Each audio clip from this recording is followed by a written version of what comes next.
3航站大楼估计明年要启用。目前要伫赶工，验过呢，说法是讲有真个移工逃走去。针对这点，国民党立委罗明天呢，昨讲啊，第3航厦就是呢第3航站大楼，这个移工逃走的人数有1300人，人力流失的比例差不多是占4成，这恐惊影响到工期的进度。啊，那工联会主委吴德成嘛表示讲，这款情形真无应该，已经要求劳动部甲桃园机场的工地改善。经过了解，目前逃走的比例已经有降到差不多10%。大型的机构甲钢架吊起来，机下的工人嘛无用咧指挥。桃园机场第3航厦的工程按算伫咧明年完工，施工的进度就要加速。不过，即马却传出欠工的问题。我的天呐！就在大概2年的期间呐，1300多人跑掉了，519人，高达39%，将近40%。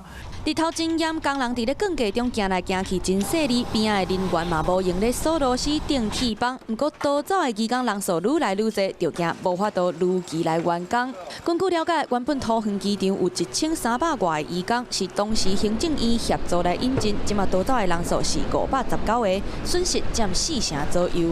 制造业的失联的移工啊，这个今年的4月份是2493人，跟全国跑掉的人哇，天哪！它占到20%啊，竟然大量的逃跑，非常不应该。那当时我就要求劳动部跟这个陶机工地仲介业跟实际的管理2个着手，大量降低比例在10% 以下。工程会主委当场来挂保证，讲会继续来监督，不过欠工的原因，恐惊搁爱详细来查明。即马部80外个人，搁爱找搁较侪人力，明年桃园机场第3航厦才会当顺利来启用。Hello， 大家好，我是林文。想要抢先掌握最及时的新闻资讯吗？赶快订阅、按赞、开启小铃铛，锁定华视新闻的 YouTube 频道。